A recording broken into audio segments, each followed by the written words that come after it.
आपने दोनों देखे, इनमें से फर्स्ट कौन सा है? जय हिंद दोस्तों, आज हमारा डे 10 और आज की वीडियो मैं बताने वाला हूँ, वो बल्कि मैं देखने जा रहा हूँ अपने ट्रॉली का प्ले देखने। हो सकता है ये वीडियो काफ़ी लंबी हो सकती है और इस वीडियो में बैकग्राउंड म्यूजिक छोटे छोटे पॉसेज देखने को मिलेंगे, जिसका सिंपल सा रीजन है कॉपीराइट म्यूजिक। तो चलिए चलते हैं और सीधा मिलते हैं आपको प्ले डे टाइम पर। भाई अभी रात 6 और अभी मैं जा रहा हूँ अपने कॉलेज का प्ले देखने, जिसमें मैंने पिछले साल पार्टिसिपेट किया था। वही वाला प्ले दोबारा हो रहा है एक नई टीम के साथ। तो चलिए चलते हैं।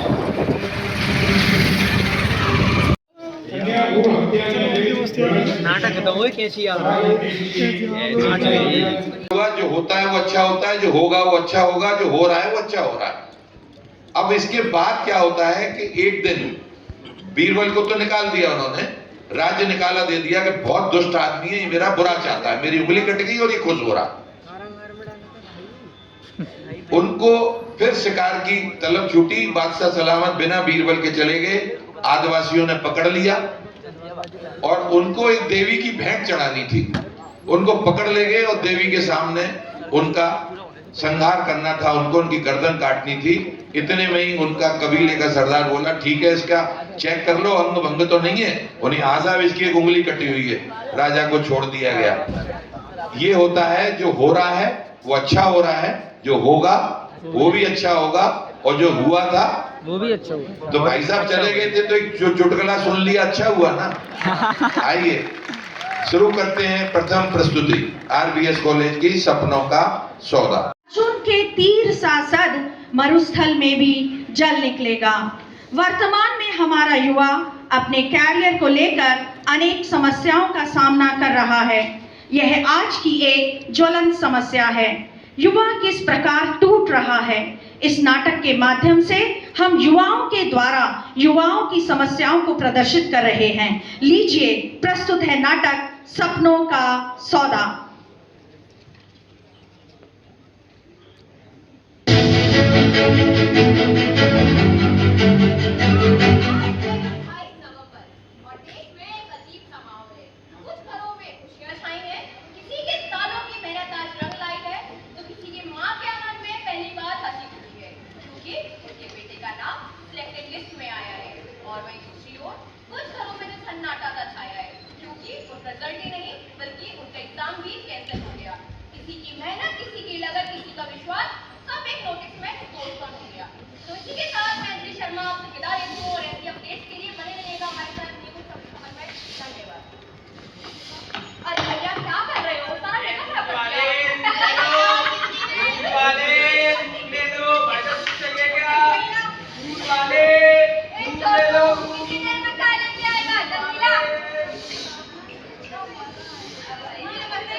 जब नौकरी मिलेगी तो क्या होगा?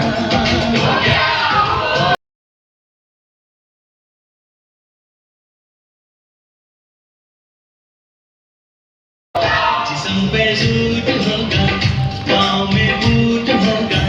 जिस्म पे सूट होगा, पाँव में बूट होगा। जिस्म पे सूट होगा, पाँव में बूट होगा, हाथों में गोरी का हाथ होगा। अरे भाई विकास, क्या मैं सरकारी टीचर हो गया यार? यार, मेरे सालों का सपना पूरा हो गया। वैसे तेरे उस वाले एग्जाम में क्या हुआ? यार मेरा एग्जाम कैंसिल हो गया। अरे तो कोई बात नहीं भाई। अरे बेटा ले यार, एक बार नीचे तो गई बात। बढ़िया सीट भी नहीं मिल रही यार, बढ़िया। भाई तेरा भी तो किस्सा होगा यार। मनीष भाई मेरी जान, तेरा सिलेक्शन हो गया यार, बड़ा अच्छा लगा मुझे।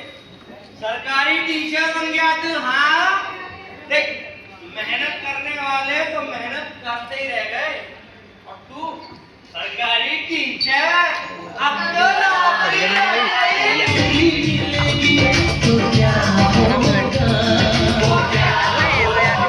जिस्म पर सूट होगा, पाँव में बूट होगा, हाथों में गोरी का हाथ होगा।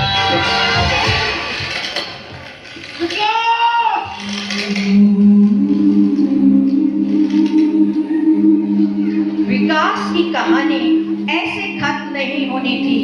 यह कहानी बहुत उम्मीदों और सपनों से बुनी गई थी। जानते हैं पिछले 28 दिनों में ऐसा क्या हुआ जो विकास को यह कदम उठाना पड़ा, और 28 दिन पहले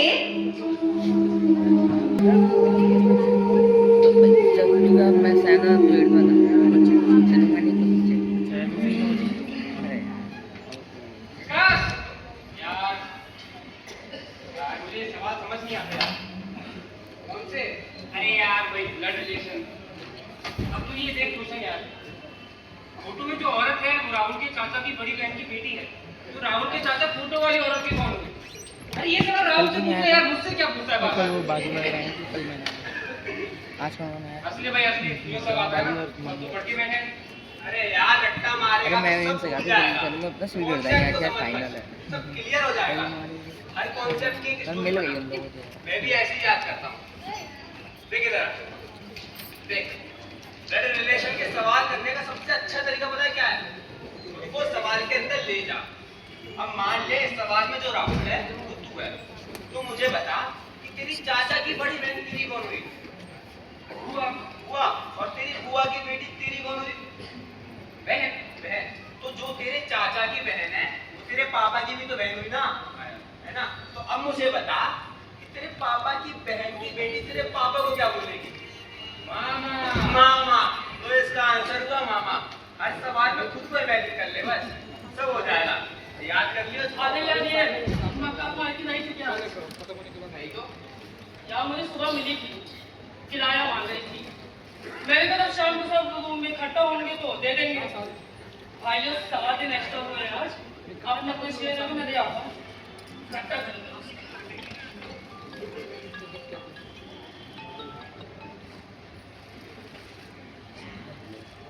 भाई मेरे तो कोई 1500 है भाई। और ये रहे मेरे पास। ला भाई ये बस तू भी दे दे। यार मेरे पास फिर 650 रुपए हैं। से पैसे आने भाई दिक्कत हो गई है घर में। दिक्कत तो सबके घर में होगा भाई। क्या तुम्हारा तो हद हो गई है। कभी 15, कभी ये पैसे, कभी वो पैसे, कभी 600, कभी 300, कभी कुछ नहीं। यार कब तक चलेगा ये? तो मकान मालिक से बात करूं? उससे क्या बात करोगे? भाई लोग किराया थोड़ा माफ कर देगी। ओ सुन उससे बात करने की जरूरत है। वैसे आज वो नहीं है, अगर नहीं दिया गया तो बोलेगी निकलो यहाँ से। चल इस बार देख लेते हैं विकास, लेकिन अगली बार जब घर में दिक्कत खत्म हो जाए तो पैसे थोड़े ज्यादा मंगा लेना यार। अच्छा चल ठीक है, ला दे। और भाई लोग क्या हाल चाल है? बढ़िया भाई। मैं कब तक अपना कीमती जीवन इन किताबों में बर्बाद करोगे यार? किताबी कीड़े बन के रह जाओगे बस। बाहर चल के लाइफ को एंजॉय करो यार। कैसा एंजॉय यार? फिल्म लगी है, फिल्म देख के आपने अच्छी थी। फिल्म दिखाने ले जा रहा है। हाँ पे पेपर को बस 15 दिन बचे हैं। मेरा सिलेबस भी कंप्लीट नहीं हुआ। पेपर से क्या है रे? साल में कम से कम 20 बार एग्जाम होते हैं। और अच्छी फिल्म मुश्किल से एक आती है, मुश्किल से एक। फिल्म देख के आएंगे बस। सीट में ले गई वो बेटा इसलिए क्योंकि तुमने इसको बना रखा प्रेशर कुकर, समझे? हाँ चल के प्रेशर रिलीज करते हैं, नाइट आउट करेंगे, वापस आएंगे सुबह। अबे सही तो कह रहा है। वैसे भी पढ़ के मेरा तो बीपी बढ़ता जा रहा है। यार तुम लोग जाओ यार, मैं नहीं जा पाऊंगा। अरे भाई तेरे पैसे मैं दे दूँ। चल यार तुम लोग जाओ यार। अरे ये कहीं नहीं जाएगा यार, लाइब्रेरी जाएगा, कोचिंग जाएगा, एग्जाम देने जाएगा, और इसी सब के चक्कर में जीवन का रस ले पाना हर किसी के बस की बात नहीं होती। अपन चलते हैं, चलो। के पास, अगला ऑडिशन शुरू करेगा।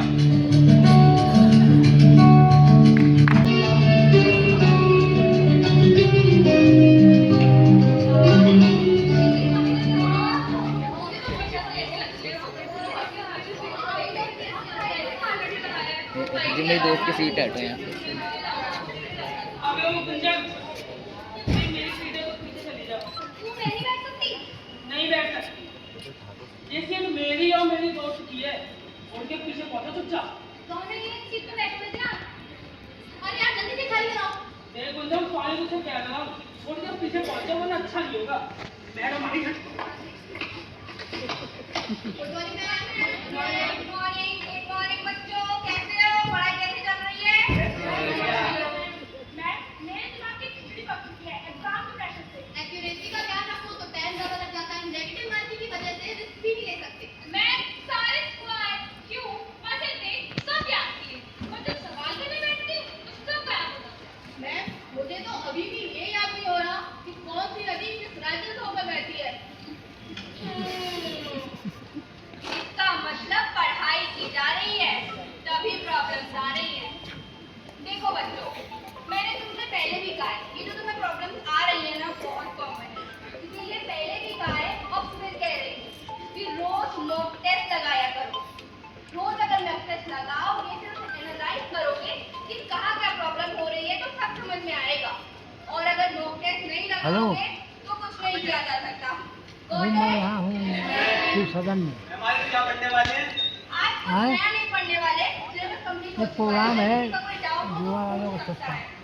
मैम क्या कोई ऐसी जुगाड़ नहीं होती कि हम लोग को एग्जाम पेपर एकदम पहले मिल जाए? ठीक है तो पढ़ाना लिखाना छोड़कर इसी काम पर लग जाते हैं। क्यों आ रही है? तुम इस तरह की बातें कैसे कर सकते हो? अरे भाई चिल कर, सब मजाक कर रहे हैं। मजाक? ऐसा तो मजाक भी नहीं करना चाहिए। हम सब मेहनत करते हैं और मेहनत पर भरोसा करने वाले लोग हैं। कम से कम इस तरह का मजाक तो नहीं करना चाहिए यार।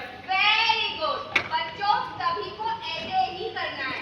आज से क्लासेस 3 दिन के लिए ऑफ है, सबको अपने घर जाना है, खूब मेहनत करनी है। अब क्लासेस मंडे से ही ओपन होगी। Okay, wish you all the luck. Thank you ma'am.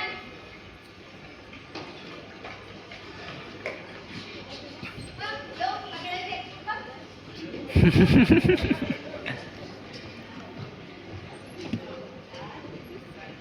मैंने एक बात पूछूं, आप सच सच बताना। हाँ पूछो बेटा। क्या पेपर सच में आउट हो जाते हैं? ये बातें पूरी तरह सच नहीं होती, लेकिन झूठ भी नहीं होती। हर साल लाखों बच्चे फॉर्म भरते हैं और एक फॉर्म की फीस होती है 100 से 500 रुपए, मतलब करोड़ों रुपए। और मैम तीसरा तो चलता है, और ये पेपर कैसे लीक हो जाता है? कौन करता है ये सब? पेपर लीक कोई एक नहीं करता, ऊपर से लेकर नीचे तक जहर की तरह फैली हुई एक चेन है। पहले एक कॉन्ट्रैक्टर होता है जो पेपर छापने का कॉन्ट्रैक्ट लेता है। बीच में और भी कई लोग होते हैं, डाटा एंटर, ट्रांसपोर्ट वाले, डिपो वाले, छपाई वाले, सिक्योरिटी गार्ड।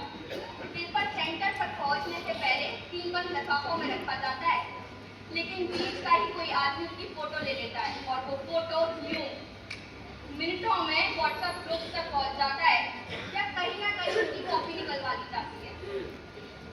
फिर आती है मध्यस्थों की बारी, जो उस पेपर को बेचते हैं, कभी 50,000 तो कभी 1 लाख में।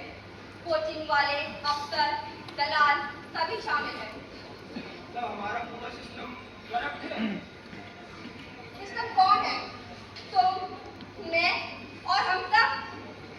नेता, अफसर, टीचर, इंस्पेक्टर, ये तो केवल पदों के नाम हैं। हकीकत में भ्रष्टाचार किसी दफ्तर की कुर्सी में नहीं, बल्कि हमारे भीतर पलता है। और सबसे बड़ा सच तो ये है कि हमारे सपनों का सबसे बड़ा सौदा ये भ्रष्ट समाज करता है। मतलब हमारे सपनों की कीमत बाजार तय करता है। तो फिर भर्ती निकलती है 3000 पदों के लिए, आवेदक 30 लाख और एक फॉर्म की फीस 200 रुपए, मतलब 60 करोड़। कई सालों तक कई पदों की भर्तियां जानबूझकर पेंडिंग रख दी जाती हैं और कई बार वो भर्तियां रद्द तक करा दी जाती हैं। और एक भर्ती के रद्द होने का मतलब है फिर से ठेके बांटे जाएंगे, फिर से फीस भरी जाएगी। एक बार में 100 करोड़ रुपया इधर से उधर किया जाता है। तुम जानते हो किसी भी देश की सबसे बड़ी त्रासदी ये नहीं होती कि वहाँ नौकरियां कम है, बल्कि ये कि जब ईमानदारी की हार और चोरी की जीत होती है तब केवल एक परीक्षा रद्द नहीं होती बल्कि पूरे देश का भविष्य रद्द हो जाता है। मैं ये बात तुम्हें इसलिए नहीं बता रही ताकि तुम हिम्मत हार जाओ, बल्कि इसलिए कि आगे के लिए अपने अंदर और भी हिम्मत पैदा करो। अपना विकास एग्जाम के लिए ऑल द बेस्ट। ओके, ये नाउन नहीं होगा, ये होगा प्रोनाउन। आई मी माय होता है फर्स्ट पर्सन, यू योर्स होते हैं सेकंड पर्सन, और ये लिखा है उनका यानी them, ये होता है थर्ड पर्सन। याद रखना। चलो चलो। ये बेटा शहर में कुछ खाता भी नहीं है, कितना दुबला हो गया है। अरे माँ, मैं खा के खूब मोटा भी हो जाऊंगा ना, तब भी मैं आपको दुबला ही लगूंगा। माँ को अपने बच्चे हमेशा थके हुए ही लगते हैं। आप वहाँ क्या कर रहे हैं? आपका दूध पी लीजिए, ठंडा हो रहा है। हाँ, बस ये खाद बना रहा हूँ। पूरी फसल में कीड़े लग गए, आधी भी बच जाए तो बहुत जानो। पापा इस बार भी? हाँ बेटा, प्रताप ने कहा था कि नए पौधे आते ही उनमें दवा छिड़क देना, लेकिन पैसा इतना बचता ही कहाँ है कि कुछ खरीदा जा सके। पापा मैंने आपसे पहले भी कहा था कि मैं गांव के बच्चों को ट्यूशन पढ़ा देता हूँ। नहीं नहीं बेटा, तू पढ़ रहा है ना, हमारे लिए एक बहुत बड़ी बात है। देख बेटा, मैं तो पढ़ नहीं पाया, लेकिन हाँ, अब मेरे सपनों के आसमान में मुझे बहुत ऊपर तक उठना है। देखना, एक दिन जब तू बहुत बड़ा अफसर बनकर आएगा ना, तो मैं पूरे गांव में ढोल बजवाऊंगा, पूरे गांव में। हाँ, फिर तो ये चौपाल में कुर्सी डालकर बैठेगा और मैं कहूँगी यही है मेरा बेटा जो मिट्टी से उठा और आसमान छू रहा है। हाँ विकास की माँ, हाँ। पापा मैं कोशिश कर रहा हूँ, कभी कभी लगता है कि ये बहुत मुश्किल है। बेटा, खेत में बीज बोने वाला किसान कभी भी अगले दिन फसल की उम्मीद नहीं करता, लेकिन हाँ, हर दिन पानी जरूर देता है, क्योंकि उसे भरोसा होता है कि मिट्टी कभी धोखा नहीं देती। तू बस अपनी मेहनत पर यकीन रख। लेकिन बेटा, हम तो तुझे समय पर पैसे भी नहीं भेज पाते हैं। अरे पापा, पैसे की तो कोई बात ही नहीं है। मेरे साथ वाले जो लोग हैं ना वहाँ पे, वो इतने अच्छे हैं कि अगर मैं उन्हें किराया ना भी दे पाऊँ तो वो बोल देते हैं कि कोई बात नहीं, हम देख लेंगे। अरे वाह, भगवान भला करे बेटा उनका। यानी them, और them में 10%। और लाली कौन हुई? लाली है पास।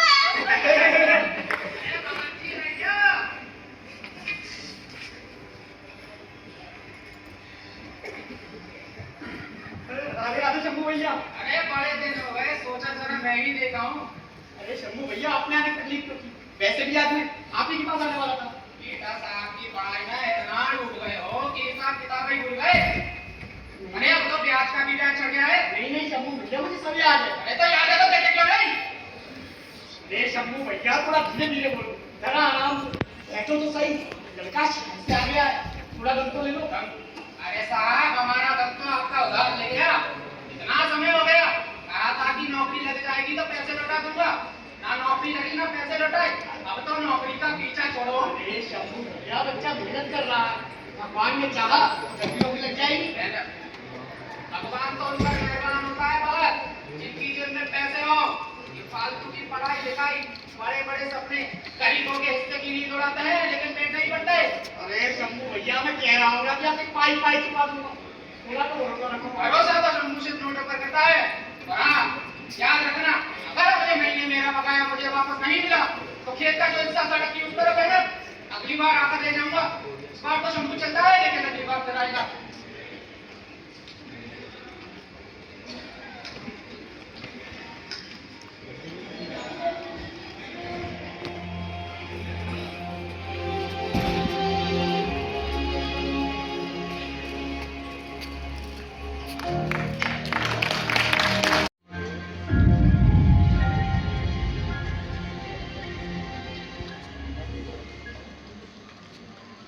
कल एग्जाम है, घबराहट तो नहीं हुई? हो रही है, दिन तो यहाँ पे आ गया। घर वाले कह रहे थे एक ए भाई लोग यार, ये व्हाट्सएप पे स्क्रीनशॉट आया है, लिखा है कल का पेपर मिल जाएगा, किसी को चाहिए तो संपर्क करें। पहले स्क्रीन दिखाओ, वेरीफाई तो कर ले। यार ये लोग कह रहे हैं कि कल का पेपर आज रात 12 बजे पहुंच जाएगा, किसी को चाहिए तो 1 लाख में मिल जाएगा। ठीक है, पहले कल करो। एग्जाम से पहले तो फालतू के मैसेज फॉरवर्ड होते रहते हैं। कल हमारा एग्जाम है, अभी उस पे फोकस रखना जरूरी है, और अगर ये सच भी हुआ तो हम एफआईआर करेंगे। एफआईआर यहाँ पे इन्वेस्टिगेशन से महीनों चलती है। मेरे पास तो वो समय भी नहीं है। मेरे माँ बाप ने पहले बहुत कर्जा लेके मुझे पढ़ाया। विकास, हम सब भी तो इसी हालत में, इसलिए तो हम चुप नहीं बैठेंगे। अगर पेपर आउट हुआ तो हम प्रूफ के साथ एफआईआर करेंगे, कंपेंसेशन मांगेंगे, लीगल प्रोटेक्ट यूज इट।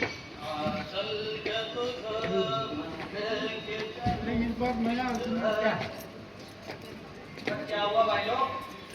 हमारे मुंह पे लटके हुए हैं। एग्जाम से पहले रिजल्ट पता चल गया क्या? अरे नहीं भाई, आ नहीं भाई, कल का पेपर 1 लाख में मिल रहा है। क्या 1 लाख में? इतना महंगा? तुम्हें महंगी की पड़ी है? ये नहीं दिख रहा है क्या क्या हो रहा है? ये तो गलत हो रहा है यार। हम लोग शांत नहीं बैठेंगे, आवाज उठाएंगे इसके खिलाफ। अब हमारे पास 2 ही रास्ते हैं। पहला ये कि हम सब मिलकर कल का पेपर बॉयकॉट करते हैं। 10 लाख बच्चे एग्जाम देंगे, अब 20-50 लोगों के एग्जाम बॉयकॉट करने से क्या हो जाएगा? बोलना तो पड़ेगा, या हम सोशल मीडिया पे डालेंगे, एविडेंसेस इकट्ठा करेंगे, और दूसरा ऑप्शन क्या याद है?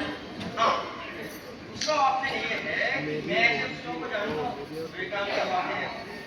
मात्र 50,000 रुपये में पेपर मिल जाएगा। सोनिया, जो बिकता है वही टिकता है। खरीद सकते हो तो बोलो। पेपर के लिए हमने दिन रात पसीना बहाया, मेहनत की, आज उन लोगों के खूनों में घूम रहा। यार हम क्यों नहीं बैठेंगे? शिकायत करेंगे। शिकायत।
हालांकि प्रशासन छात्रों व उनके परिवारों में शांति बनाए रखने की अपील कर रहा है, लेकिन छात्रों में आक्रोश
बलपन के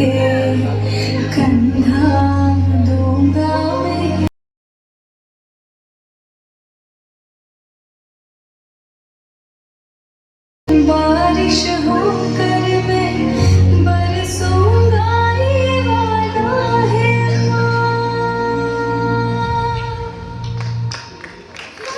देश में 7 करोड़ लोगों के वोट कराने का इंतजाम पूरी सुरक्षा के साथ किया जाता है। वहाँ 10 लाख बच्चों के एग्जाम कराने में हम क्यों फेल हो जाते हैं? जिस देश में किसी अफसर का कुत्ता भी खो जाए उसे भी रातों रात ढूंढ लिया जाता है, लेकिन यहाँ पेपर बेचने वाले गुमनाम ही रहते हैं। जिस देश में किसी के धर्म के बारे में बोलने पर देश वाले विरोध प्रदर्शन हो जाते हैं, लेकिन जब लाखों युवाओं के साथ धोखा होता है तब कोई मेरा कुछ नहीं करता। जिस देश में रातों रात बड़े बड़े पुल खड़े कर दिए जाते हैं और देश में ऐसा सिस्टम क्यों नहीं बन सकता जो लीक प्रूफ हो? देश का नागरिक चंद रुपयों के लिए अपना ईमान बेच दे, उस देश की नींव कभी मजबूत नहीं रह सकती। राष्ट्र की ज्वलंत समस्या जाननी है ना आपको? बताते हैं।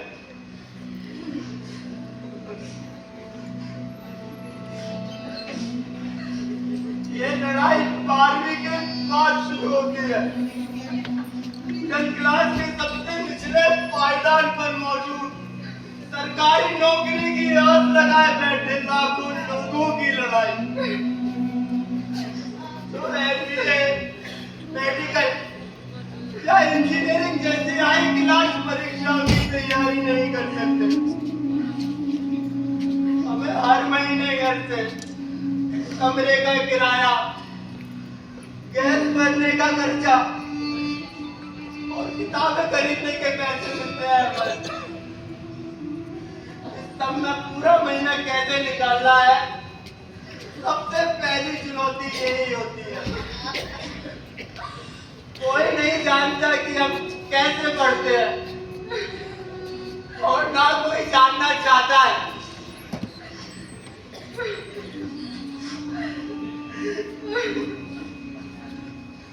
चावल पके नहीं है, सब्जी में नमक कम रह गया, इससे हमें फर्क नहीं पड़ता।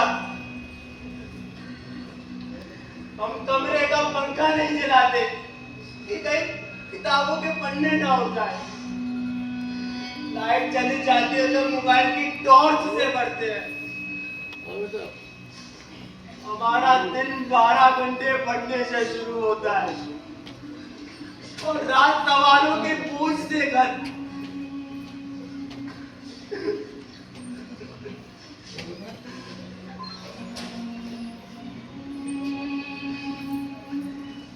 सालों साल अपने माँ बाप से मिलने घर नहीं जा पाते। हम शहरों में कमरों के कोनों में रहते हैं, जहाँ जगह इतनी कम होती है ना कि हमें अपने सपनों को भी मोड़ कर रखना पड़ता है। जब आप नए आईफोन, नई फिल्में या पार्टीज का इंतजार करते हो ना, तब हम अपनी रिजल्ट और वैकेंसी का इंतजार करते हैं। जब आप अपनी फास्ट फूड वाली चर्बी को घटाने के लिए जिम में वजन उठाते हो ना, तब हम अपने फिजिकल की तैयारी के लिए गांव की सड़कों और खेतों में दौड़ लगा रहे होते हैं। हम सर्दी का पूरा महीना सिर्फ एक स्वेटर में बिता देते हैं, क्योंकि अगर हमने गर्म कपड़े खरीदे तो हमारे पास नोट्स और किताबें खरीदने के पैसे नहीं बचेंगे। कोई क्यों नहीं समझता कि एक बच्चा अपने एग्जाम से पहले भी 100 से ज्यादा एग्जाम देता है। गरीबी के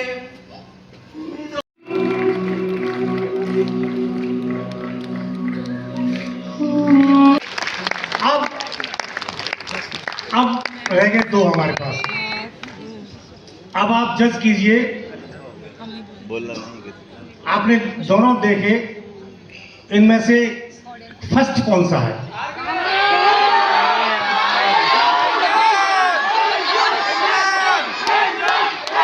आरबीएस।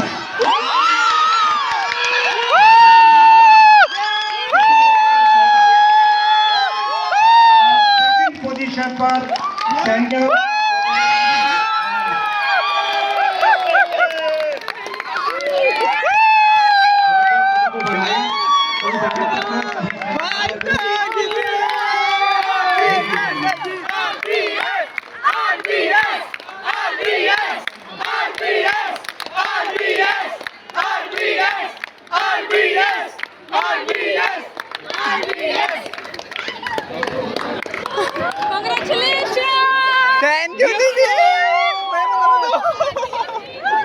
आरबीएस कॉलेज की प्रस्तुति पिछली बार में फर्स्ट आई थी।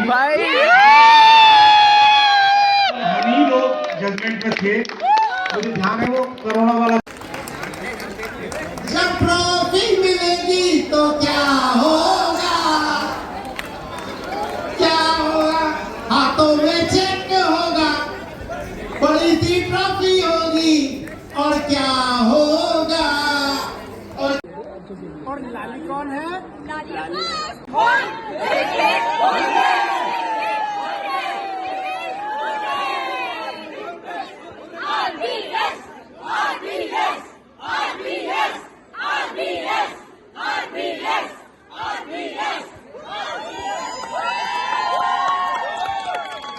ट्रांसफर कर दिया जाएगा।